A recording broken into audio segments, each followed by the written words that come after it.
Saben que el domingo terminamos con el capítulo 5 de Lucas, ¿verdad?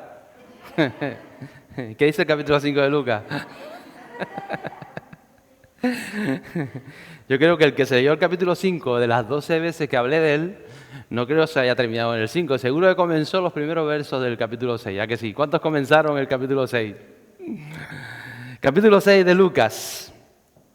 Hoy titulo el mensaje de hoy, Él es Señor. Diga conmigo, Él es Señor. Lucas capítulo 6, los versos del 1 al 5. Dice lo siguiente. Y aconteció que un día de reposo Jesús pasaba por unos sembrados y sus discípulos arrancaban y comían espigas, restregándolas entre las manos. Pero algunos de los discípulos dijeron, ¿por qué hacéis lo que no es lícito en el día de reposo? Respondiéndole Jesús dijo, ¿ni siquiera habéis leído lo que hizo David cuando tuvo hambre, él y los que con él estaban? ¿Cómo entró en la casa de Dios y tomó y comió los panes consagrados, que a nadie es lícito comer, sino solo a los sacerdotes? Y dio también a sus compañeros.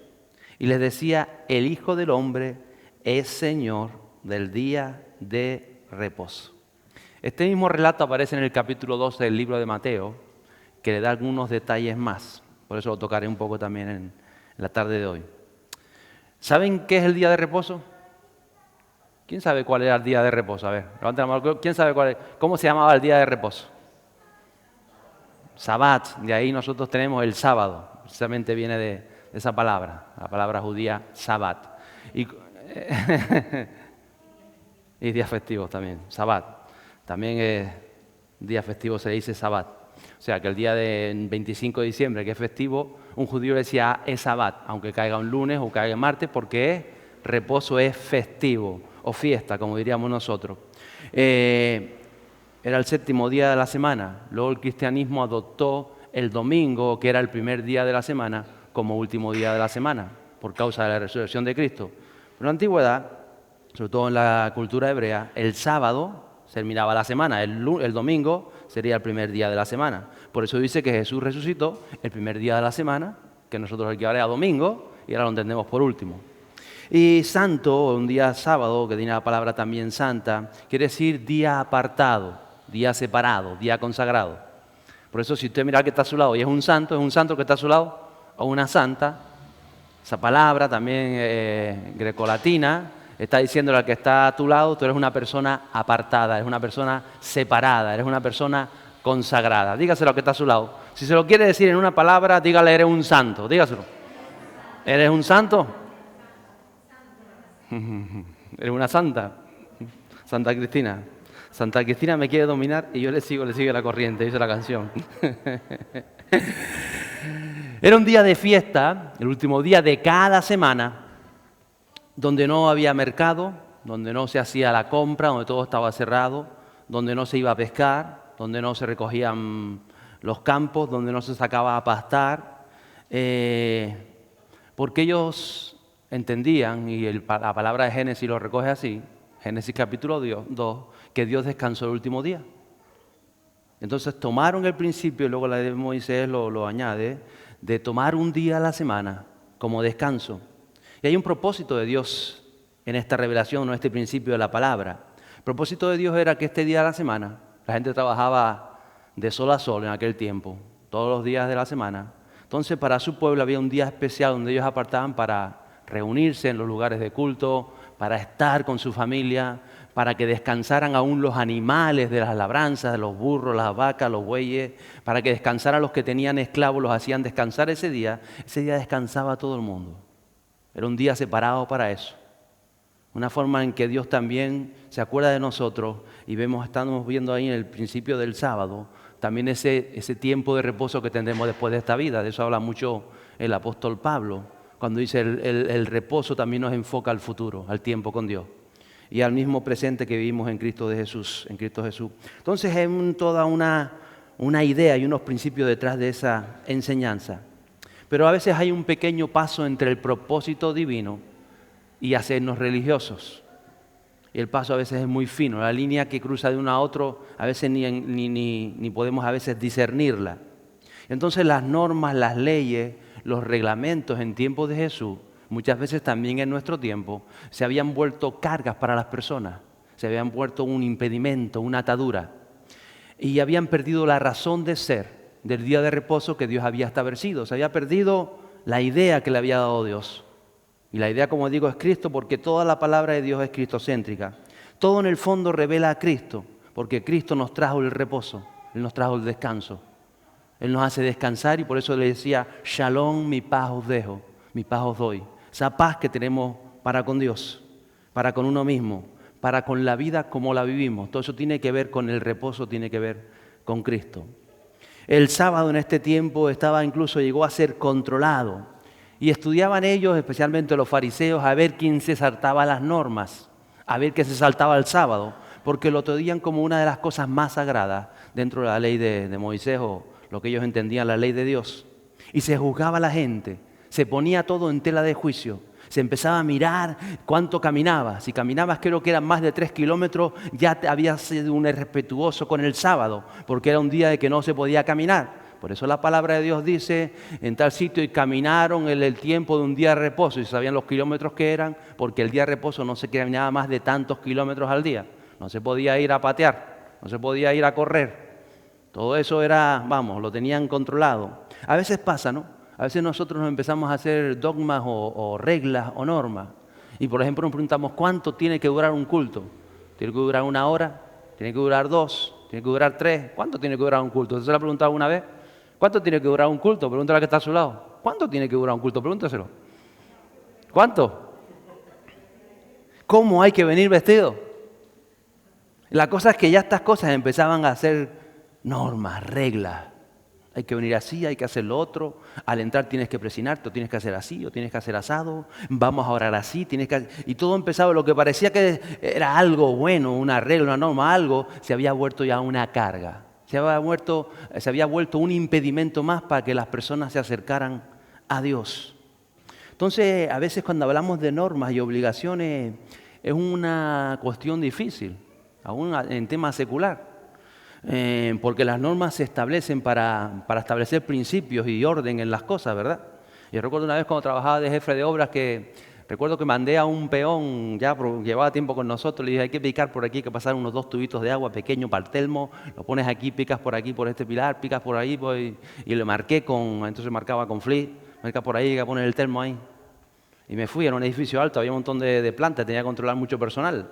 Y recuerdo que teníamos un Hilti, un martillo de esos, pero de los de suelo. Y este tío era luchador, estaba cuadrado así 4x4, y como no había martillos para todo, decía, yo cojo el martillo del suelo. Digo, para picar eso, sí, maestro, yo cojo el martillo del suelo. Agarró el Hilti aquel y él lo ponía contra la pared, plum, plum, plum, plum.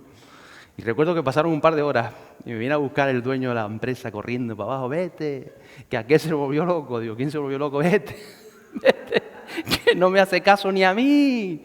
Y yo bajé corriendo a ver qué pasaba, y cuando lo veo digo, ¿qué estás haciendo? ¿Pero qué estás haciendo? Esto lo pico yo por mi madre, me decía, bum, bum. Solo había que hacer una rendijita así para meter 2 tubitos de agua de 3,5, de 3/4, perdón. Y ya estaba encochinado con la pared casi hecha el edificio abajo. Era uno de los pilares centrales. Decía, ¿pero qué estás haciendo? Había cogido el hierro grueso del edificio y él quería romper el hierro y se había vuelto loco con aquello. Digo, ¿pero qué haces? Tú me dijiste que por aquí. Y tú me dijiste que por aquí lo hago yo, aunque me cueste la vida. Pero animalito del Señor. Solo tenías que desplazar los 5 minutos. Si había un hierro ahí como un día, fiesta, no, por aquí. Y él seguía, tuve que cortar la luz del edificio. o de la vivienda, para que parara porque ya usted sabe, ¿no? A veces nos pasa. A veces no tan evidente como esto, pero nos sucede. A veces no sabe ni cómo decir las cosas, porque yo puedo decir, bueno, vamos a apagar esta luz, un poquito de intimidad en la adoración, en la alabanza y tal. Pero a lo mejor resulta que hay un día que está todo oscuro, que no se ve nada, que estamos chocando. Y yo digo, ¿por qué no han encendido la luz? ¡No! Porque el pastor dijo que hay que apagar la luz. Sí, pero hay que apagar la luz por un poco de intimidad y un principio, por eso. Pero si estamos chocando unos contra otros, no nos vemos. Nos vamos a matar. ¡No! Pero la luz tiene que... ¿Entiende lo que le digo? Hacemos de las normas y rompemos la razón de ser. Por eso tenemos que conocer a Cristo. Por eso tenemos que tener intimidad con el Espíritu Santo y pedir sabiduría a Dios y discernimiento Y fe para que los propósitos y los deseos de Dios se puedan cumplir en las personas. Y no rompamos a veces las vidas, o no rompamos las oportunidades o tantas otras cosas, porque nuestra manera de hacer, nuestra manera de sentir o nuestra manera de interpretar la vida a veces es diferente a lo que dice Dios. Y a veces nos agarramos a una norma y nos aferramos a ella y hacemos una religión ya y olvidamos el principio y el porqué de esa norma. ¿Qué hay detrás de eso? ¿A dónde nos quiere llevar el Señor? Y por eso tenemos que entender las verdades del reino y no lo podemos hacer si no tenemos esa intimidad con el Espíritu Santo. Porque los fariseos tenían la palabra y se agarraban a la palabra y habían hecho de la palabra ya ese ritual, esa obligación y habían puesto carga. Y a lo largo de todo su ministerio Jesús estuvo enseñando y trayendo libertad, no solamente para los fariseos de aquel tiempo, para que sus discípulos aprendieran y no repitieran lo mismo y no volviéramos a hacer una religión en vez de judía cristiana ahora, porque no se trata de religiones. Entonces las verdades están por encima de nuestras interpretaciones personales de ellas, porque cada uno a veces entiende a Dios de una manera o entiende la forma de hacer las cosas de una manera, pero por encima de todo necesitamos al Espíritu Santo, necesitamos la palabra. Y eso es justo lo que hace Jesús en este pasaje, porque Jesús, el Espíritu Santo estaba sobre él, estaba en él, y él hace referencia a la palabra. De eso se trata. En Mateo 12:1, que habla también del mismo texto, añade una palabra más a lo que acabamos de leer. Dice, por aquel tiempo Jesús pasó entre los sembrados en el día de reposo. Y él dice, sus discípulos tuvieron hambre. ¿Qué tuvieron? Lucas no recoge esto, pero Mateo sí, añade un poco más. Los discípulos tenían hambre. Dice, y empezaron a arrancar espigas y a comer. Tenían hambre. ¿Usted alguna vez ha tenido hambre? Yo le digo a la gente, nosotros creemos que tenemos hambre. En realidad tenemos ganas de comer, que es otra cosa. A veces a las ganas de comer le decimos hambre. Pero tener hambre, quizás viene de algún país donde se ha pasado hambre o se ha tenido hambre. Es decir, tienes ganas y llevas tiempo. En este caso los discípulos tenían hambre. Y posiblemente llevaban todo el día y no habían parado a comer. Yo me imagino que un día con Jesús podía resultar agotador. Yo sé que todos decimos, yo estaba a vivir con Jesús y estar con Jesús un día con Jesús. Algunos dicen, yo paso de esto. Tuvo que ser agotador un día con Jesús. El atender a las multitudes sin parar. Fíjense, ni siquiera el día de reposo, el Sabbat, que era tan sagrado, ellos habían parado a comer. Seguramente habían terminado una sinagoga, quizás se alcanzarían a otra que había por allí a compartir. Lo cierto es que tenían hambre. Los discípulos. Hablábamos del ayuno el domingo, ¿verdad? O el martes pasado. Seguramente Jesús en este día también está ayunando porque él no parece que estuviera despigando el trigo para comer. Pero ellos estaban así, pasaban por los campos, por los sembrados y se ponían a coger las espigas y ponían tal, se comían el triguito, la espiga y seguía para allá. Y los fariseos que iban detrás mirando, porque también lo seguían a Jesús y estaban metidos a veces como espías en medio de lo que él hacía. No solamente lo seguían los 12 discípulos, habían otros discípulos que le seguían, que a veces las multitudes, especialmente un sábado, estaban esperando cómo entraba a las sinagogas y cómo hablaba y qué decía y cómo se movía y qué otro milagro iba a hacer. Entonces de eso se trata. Y por cierto, no era robar en los campos. La palabra de Dios dice que el que tiene hambre o el necesitado podía comer de los sembrados, no cargarlo encima, pero todo lo que pudieras comer para ese momento. Y decía la palabra, permíteselo si eres el dueño de ese sembrado, porque Dios multiplicará tu cosecha. Entonces era una bendición para ellos, el estar pasaba y que aquella gente que tenía necesidad pudiera tomar o comer algo. Pero enseguida los religiosos los vemos juzgando esa situación. Y le decían a Jesús, mira, trancamos a tus discípulos, lo estamos viendo, estaban cosechando, estaban comiendo el día de reposo, ustedes que se creen tan cerca de Dios, tú que dices que el reino de los cielos, tú que estás hablando, pues mira a todos tus discípulos, y empezaron ya a acusarlos de pecadores, de herejes, de blasfemos, de que eso no se le ocurría a nadie. ¿Sabe lo que hacían en el Antiguo Testamento cuando alguien no respetaba el día de reposo? ¿Quién sabe lo que hacían? Cogían piedras y lo apedreaban hasta matarlo. Pero ahí estaba Jesús por medio y también estaba la Pax Romana o la ley romana. Entonces muchas cosas estaban un poco apaciguados y no se atrevían a matar a nadie porque estaba el Imperio Romano encima. Qué bueno que Jesús vino en la época perfecta, aunque nosotros no entendemos muchas cosas de estas. Pero ahí estaba. Y estaban tildándolo de pecadores, tildándolo de que por qué decían que eran hijos de Dios, que estaban con Dios y todo lo que decía Jesús, cuando estaban siendo irrespetuosos con el sábado, con el día de reposo. Ya le dije en el primer mensaje de los pescadores de hombres, el discípulo que está con Jesús siempre va a ser centro de atención. ¿Recuerda cuando estaban en la barca y las multitudes estaban en la orilla? Por el hecho de que está Jesús en la barca, tú vas a ser centro de atención en el mundo espiritual. Acuérdate de eso. Siempre vas a estar en el punto de mira. Por eso tenemos que escuchar lo que Jesús nos dice en cada momento. Intimar con el Espíritu Santo, lo voy a decir una vez más, porque es el Espíritu Santo el que nos va a corregir cuando efectivamente tengamos que ser corregidos. Y el que nos va a decir, nos va a enseñar. Y es también el que nos va a defender cuando los ataques contra nosotros sean infundados. De eso se trata y eso es lo que está sucediendo en este momento. Porque las huestes de maldad operan. Y operan a través de personas que no conocen a Dios, operan a través de gobiernos, de circunstancias, de mentalidades, de actitudes, operan en las personas. Por eso nosotros tenemos que entender y saber quiénes somos en Cristo y cómo ayudamos a esas personas. Los versos 3 y 4 de este capítulo 6 de Lucas dice, respondiendo Jesús dijo, ¿ni siquiera habéis leído lo que hizo David cuando tuvo hambre? Él y los con él estaban.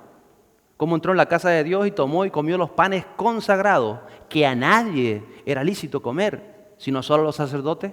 Y no solamente se los comió David, sino los dio a los hombres que iban con él. O sea que Jesús responde con la palabra. Eso se encuentra en el 1 de Samuel. Jesús está respondiendo con lo que dice la palabra. Por eso tienes que conocer la palabra si quieres avanzar en la vida. Y tú puedes decir, no, es que yo leo la palabra, pero a mí se me olvida. La palabra de Dios dice que si tú eres un conocedor de la palabra, si tú buscas en la palabra, si tú lees la palabra, cuando hace falta que la palabra salga a la luz, el Espíritu te la va a recordar. Pero si no la conoces, no lo puede hacer. Por eso es importante la palabra y el Espíritu te lo recuerda en ese momento. Y quizás tú estás dando consejo a alguien o estás atravesando un problema y el Espíritu va a decir, en este momento te va a recordar una palabra, te va a recordar un salmo, te va a recordar la imagen de alguien, algo que has leído en la palabra, que te va a ayudar en ese momento. Por eso tenemos que tener esa relación con la palabra de Dios y con el Espíritu Santo. Entonces en aquella ocasión Jesús le trae a colación esto, porque ellos tenían a David por uno de los grandes. Y les nombra a David porque tenía que ver con el Mesías. Y él decía que era hijo de David, Jesús, ¿verdad? Hablando de que era el linaje y de los reyes de Israel. Entonces en aquella ocasión les recuerda a David. Y como sus hombres, si usted lee el capítulo, creo que es el 21 de Samuel, iban huyendo y tenían hambre. ¿Qué hubiese pasado si se hubiesen muerto de hambre? ¿Qué hubiese pasado? Si se hubiese muerto de hambre, ¿qué hubiese pasado? No, piense un poquito con la cabeza, si se hubiesen muerto.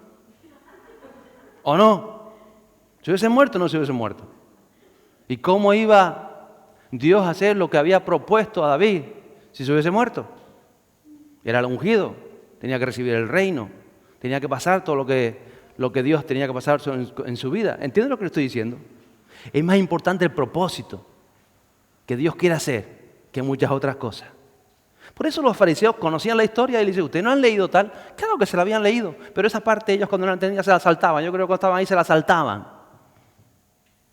Qué importante es conocer la palabra de Dios en base al Espíritu Santo. Porque a veces tratamos de ser muchas veces más buenos que Dios, ¿o no? O más justos que Dios. Yo creo que muchas veces hemos querido ser más santos que Dios. Y qué santo eres. Me miro al espejo y digo, qué santo eres, también vas a ser tú más santo que Dios ahora.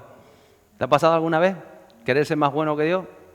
No lo sé, seguramente, a lo mejor inconscientemente, pero a veces recapacita y dice, es verdad. Especialmente cuando nos comparamos con otro. Cuando no entendemos lo que está haciendo Dios en otra persona, el plan que Dios tiene para él. O cuando quizá, como a nosotros nos ha pasado, no nos dejamos tratar de una manera y Dios empieza a tratarnos de otra manera que nosotros no alcanzamos a entender. Porque bastante tengo yo con lo mío, ¿verdad? Y usted con lo suyo. Pero entonces empezamos a hacer comparativas con otros. Empezamos a mirar al otro. ¿Y por qué aquellos están haciendo eso? No sé qué trato tiene Dios con aquellos. A veces ha pasado. Tenemos que mirar más allá. Y cuando no entendemos esos planes, es fácil, como hicieron los fariseos, juzgar el comportamiento de otro, juzgar la actitud de otro. Si ellos quieren comer grano, que coman grano. que coman trigo. Pero a veces incluso llegamos a menospreciar o a no valorar o a acusar. O sobre todo a veces no acusamos, pero nos creemos mejores. Mira, porque seguramente los fariseos también tenían hambre aquel día. Ya te digo, perseguían a Jesús, lo controlaban, querían estar encima de él para que no se les escapara nada. Y quizás ellos tenían hambre también. Dice, Jesús no va a parar hoy por ninguna aldea a comer o no vamos a tener tiempo. Pero mira, yo tengo un hambre que me muero y tú, no sé quién, yo también. Pues los discípulos están comiendo. Nosotros no podemos comer, porque nosotros somos santos. Este es el día santo, este es el día apartado. Qué buenos somos nosotros. Este es bueno, mira que está a su lado. ¿Tiene cara bueno? Algunos tienen cara más bueno que otros. Pero ¿quién es bueno? Dijo el Señor, sino solamente Dios. Menos mal que Él está con nosotros. ¿Entiende lo que le digo? No se compare con nadie. No esté comparando lo que está haciendo el otro en su vida. O porque al otro le dicen esto y al otro le dicen asado y a este dice, no esté comparando esas cosas. Usted tiene que seguir el modelo de Cristo. Y tiene que decir, Espíritu Santo, si yo estoy viendo eso, ¿qué me quieres enseñar a mí a través de la otra persona? Que yo entiendo que está haciendo algo errado. ¿Qué tengo que aprender yo? Porque a lo mejor te va a decir Dios, lo que tienes que aprender es a amarlo. ¿Entiendes lo que le estoy diciendo? Eso es lo que muchas veces tenemos que aprender.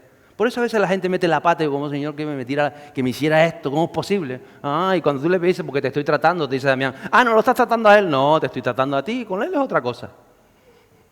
Dile que está a tu lado, Dios me está tratando a mí. Díselo. Dios me está tratando a mí. Si está tu esposa y tu esposa al lado, díselo, tú me estás tratando a mí. ¿A quién estás tratando? A mí. Eso tenemos que entenderlo. Él nos trata a nosotros. Y a veces suceden cosas en nuestra vida, en nuestro trabajo, a nuestro alrededor, y pensamos que tiene que ver con el otro. Pero tiene que ver con cómo lo vas a ver tú, qué vas a hacer con tu vida. Porque Dios nos quiere tratar. El capítulo 5, el 12 de Mateo 5, en este mismo texto, dice que añade Jesús, que Lucas no recoge.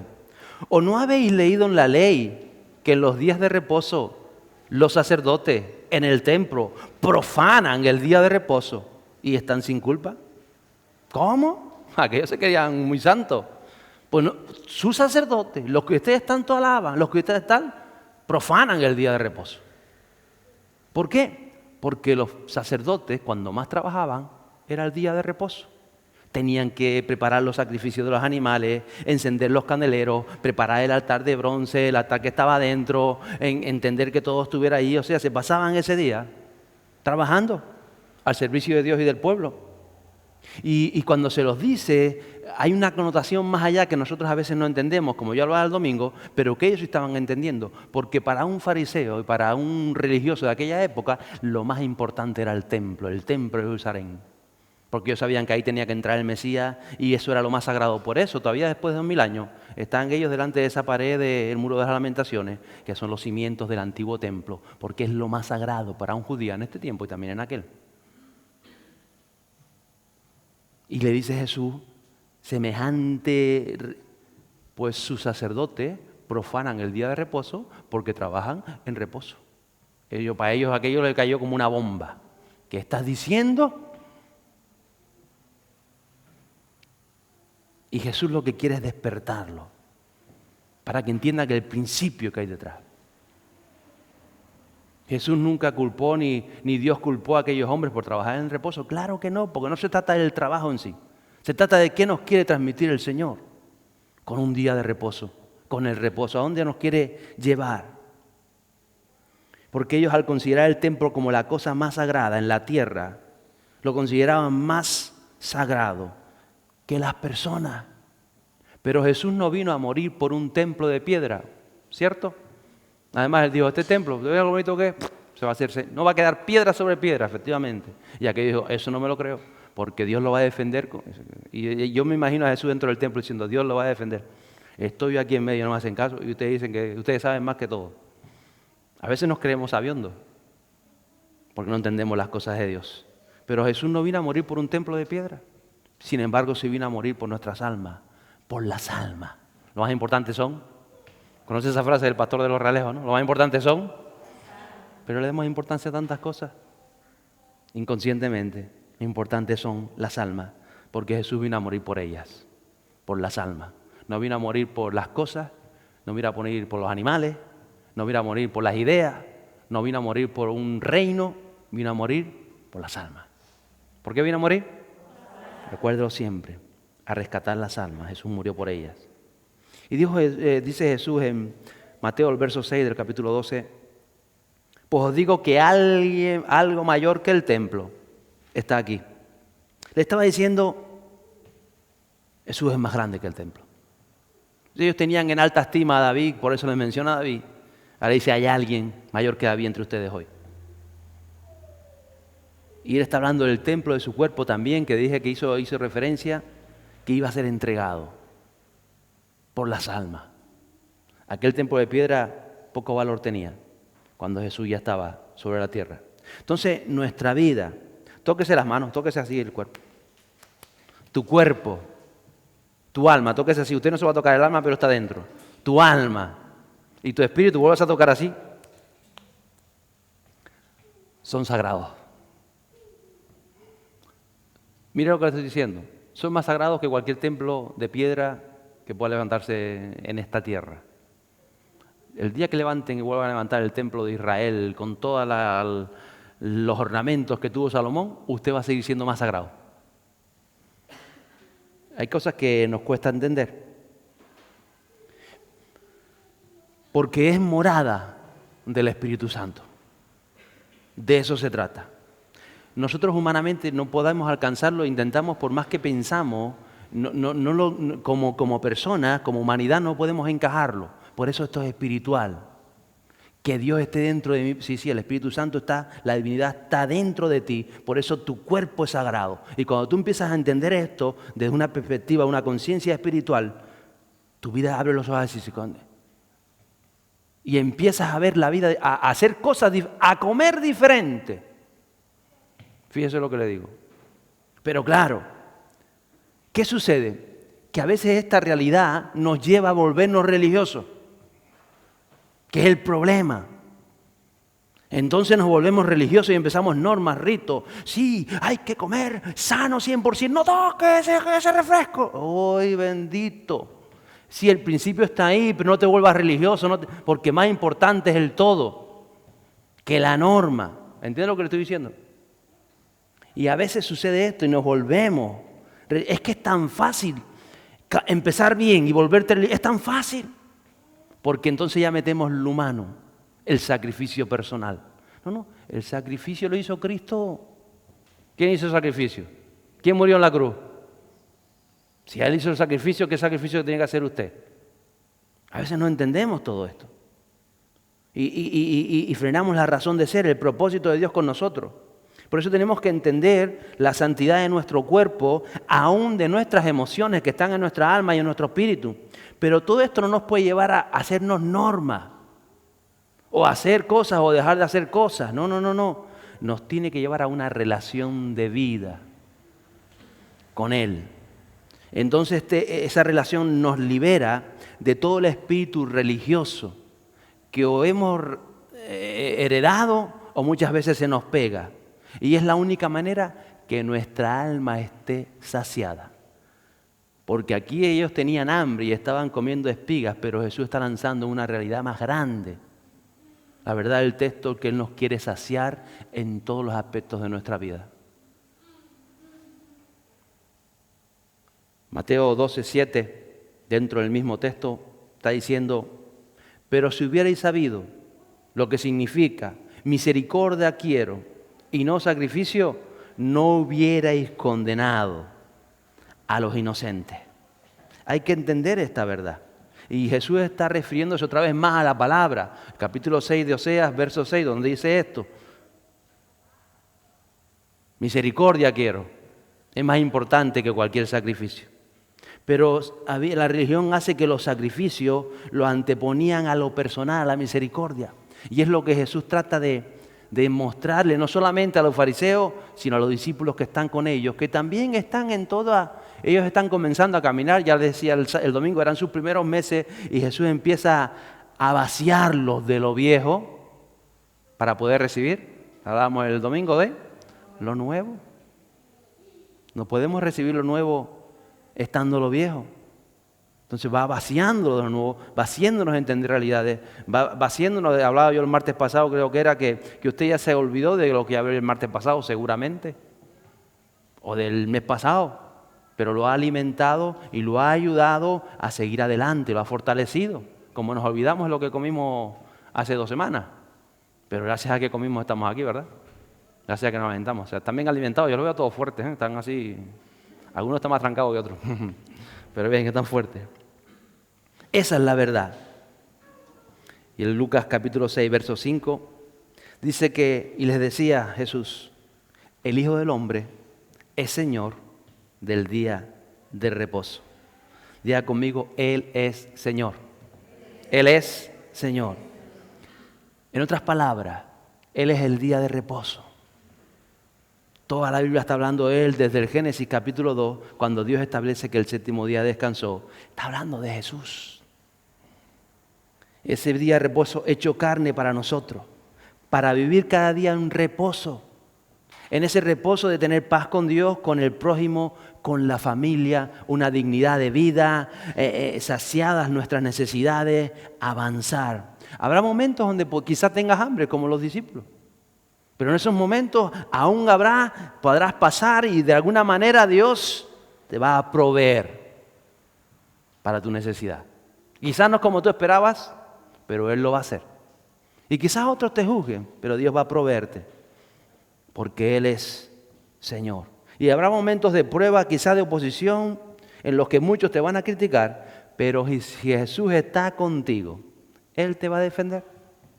Sus discípulos no sabían qué decir, pero Jesús se adelantaba. Y me sorprenden estos capítulos, tanto el 5 que leímos como este, porque vemos a un Dios que sale en defensa de sus discípulos. Aquellos lo criticaban, te sientas con tal, ¿por qué se sienta con pecadores? Y salía él, tal. Y le decían a Pedro, mira tú, saltándote el día de reposo, y saltaba a Jesús. Y decía, ustedes, ¿entienden lo que les digo? Dios nos defiende cuando Dios camina con nosotros. Cuando el Espíritu Santo con nosotros, Él nos va a defender. Ahora un momento, no tienes que defenderte tú, si dicen, si hacen, si deshacen. Él te va a defender, porque tú eres hijo de Dios y Dios anda contigo. Y en el trabajo te pueden hacer la vida imposible, te pueden decir lo otro, te pueden hacer aquello. Dios te va a defender. Di conmigo, Dios me defiende. ¿Lo puedes entender? Entonces no te preocupes de tantas cosas. No te preocupes del que dirán. No te preocupes que te están haciendo la vida imposible. No te preocupes, no. Tú simplemente estate seguro de que Él está contigo. Porque si Él está contigo, Él te defiende. Él quiere saciarnos de toda necesidad, en el cuerpo, en el alma, en el espíritu, y por eso es necesaria esa relación con el Espíritu Santo, que nos aleja de volvernos religiosos, nos aleja de no vivir verdaderamente el Evangelio, porque esto es por gracia, no es por nuestro sacrificio, no hay nada que podamos hacer para que Dios se acerque a nosotros, porque ella se acercó en la persona de Jesús, y esto es por gracia. Y entonces la gracia, cuando la recibe, te hace libre de cargas religiosas.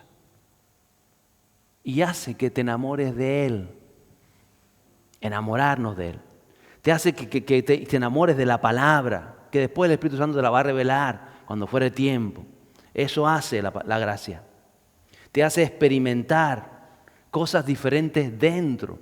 Hablaba yo del odre, ¿verdad? Del vino dentro. Cosas que vas a experimentar, ese vino que va fermentando, que va haciendo cosas nuevas. Te hace seguir al Maestro, porque cuando tú te empiezas a enamorar del Maestro y del Espíritu Santo, vas a querer más del Espíritu Santo. Y entonces te olvidas de obligaciones, normas, deberes y todo eso. Pasa a un segundo plano. Quizá al principio era así, pero luego pasa a un segundo plano, cuando Él te enamora. Y entonces vas a dejar de ver la vida cristiana como una religión, porque Jesús no vino a establecer ninguna religión, aunque muchos de esos son de religión cristiana. Vas a dejar de ver la vida cristiana como normas, reglas o cosas que hay que hacer o dejar de hacer para poder disfrutar de su presencia dentro. Y cuando tú disfrutas de su presencia dentro de ti, vas a estar dispuesto a cualquier cosa para que Él pueda llenarte cada día más. De eso se trata. Entonces, la Biblia una vez le preguntaron cuáles eran los 2 mandamientos importantes, ¿recuerdas? Y Jesús dijo, eso lo resumo yo enseguida. ¿Cuál es el primer mandamiento? Amarás a Dios sobre todas las cosas. Amarás con toda tu alma, con todo tu corazón, dice la palabra, con todas tus fuerzas, con toda tu mente, ¿verdad? Dijo Jesús, ese es el primer y grande mandamiento. Y si ese es el grande, el otro es pequeñito, ¿no? Pues sí. Ese es el gran mandamiento. Amarás al Señor tu Dios con todos tus pensamientos, con toda tu alma y con todas tus fuerzas. Eso dijo Jesús. Pero cuando tú haces esto, deja de ser un mandamiento. Porque no lo haces por obligación, no lo haces por un mandamiento, no lo haces por un mandato. Por eso Jesús añadió, y de esto depende toda la ley y todos los profetas. Cuando tú te enamoras de Él, cuando tú te vas enamorando del Espíritu Santo, no vas, ay, y ahora tengo que orar. No, no tienes que orar. Ahora tengo que dejar de fumar. No, no tienes que dejar de fumar. Y ahora tengo que ir a los cultos todos los domingos. No, no tienes que venir a los cultos todos los domingos. No tienes. Cuando tú te enamoras de Él, deseas estar. No es una obligación, no es una norma, no es porque Dios, no. Es porque lo ama. Y ahora como ama a mi mujer le tengo que dar besitos. Ay, no tengo ganas de darle besitos. Estoy obligado a darle besitos. Lunes, miércoles y viernes. No. Simplemente lo ama. Y como tú amas a Dios con todo tu corazón, con todas tus fuerzas, con toda tu alma, entonces automáticamente se activa el segundo mandamiento. Porque tú vas al que está a tu lado y dices, ay, criaturita de Dios. Si Dios te dio vida, si Dios tiene planes contigo, a lo mejor tú no los conoces, pero Dios los tiene. Y entonces empiezas a amar a las personas por lo que son, criaturas de Dios. Vasijas donde tú los ves, como los veía Pablo, que fue el que escribió ese capítulo inmenso del amor. Necesitados de Dios. Entonces, todo deja de ser una religión para convertirse en parte de tu ser interior. No amas a Dios porque sea un mandamiento, sino porque Él te ha enamorado. Y cuando Él te ha enamorado, vas a querer más de Él. Y es el Espíritu Santo el que te va a hablar dentro. Y te va a decir, ay, Damián, ¿cómo te mosqueaste este fin de semana? Me mosqué.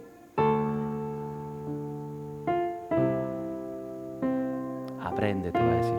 Te quiero enseñar, te quiero corregir y te quiero defender.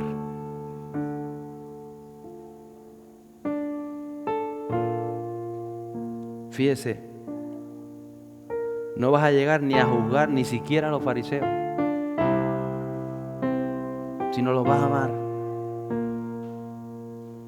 Y si cabe más que a los que son tus amigos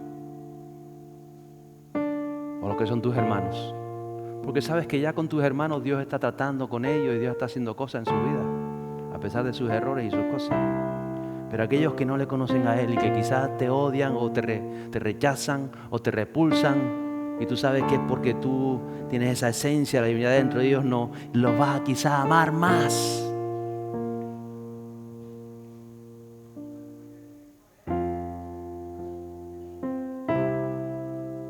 Y comienzas a entender que la única forma de alcanzarlos a ellos no es por los sacrificios que puedas hacer tú o por tus ideas que te van surgiendo, sino la única manera de alcanzarlo es la que nos enseñó Jesús, que el amor del Padre se revele en tu vida y que el Espíritu Santo puede usar tus manos, tu vasija, tu voz, tu mente, tu corazón para que ellos puedan ser alcanzados. Y entonces vas a decir, Señor, necesito más de tu Espíritu Santo porque no estoy alcanzándolo y yo sé que tú quieres alcanzarlo. Por eso cuando este día estaban juzgando a los discípulos, el Señor los defiende. El Señor trae a colación la palabra. Y el Señor termina diciéndole, yo soy Señor. aún del día de reposo. Yo soy el Señor de cada día de tu vida. Yo soy el Señor de los tiempos. Le está diciendo en otras palabras. Yo establecí los tiempos sobre tu vida. Y soy el Señor de ellos. Si tú los rindes a mí cada día de tu vida, va a provocar que cosas sucedan. Y cada día se vuelve de reposo. Sabbat. ¿Sabe lo que dije que era Sabbat, verdad? ¿Qué era Sabbat? Dije 3 cosas. ¿Qué era Sabbat? Santo, apartado, consagrado y separado. Mañana es miércoles. Mañana es día de reposo. Si tú has entendido lo que te estoy diciendo yo, mañana es día de reposo. Mañana para ti es un día consagrado, apartado y separado. Un día santo. ¿Y el jueves es? ¿Qué es el jueves? Diga, pastor, día de reposo. ¿Y el viernes es día de reposo? ¿Me está entendiendo? Porque no es el día. Es que Él sea Señor de cada día de tu vida. Y cuando tú salgas de tu casa, Señor, dispongo este día para que cosas sucedan. Señor Espíritu Santo, sígueme enseñando. Y Él va a transformar cada día. Y cada día vas a ver la mano de Dios. No importa qué pueda acontecer. Y cada día vas a ver cómo Dios va a proveer lo necesario para ese día. ¿Lo crees? Y no estoy hablando solo de esto. Estoy hablando de la palabra necesaria, del consejo necesario, del tiempo necesario, de la unción necesaria, de la disposición, del tiempo, de todas las cosas. Porque a veces cuando hablamos de proveer, enseguida nos acordamos de esto. Eso es casi lo último en lo que Dios quiere proveer. Porque tenemos un Dios bueno. Y su gracia nos ha alcanzado. Y sabe, yo creo que ese día los fariseos no entendieron lo que estaba diciendo. Pero sus discípulos empezaron a ver una realidad diferente. Y yo sé que usted va a comenzar a ver y ha comenzado a ver una realidad diferente. Porque Él nos está enseñando y tratando a nosotros. Levántese el día de hoy sobre sus pies.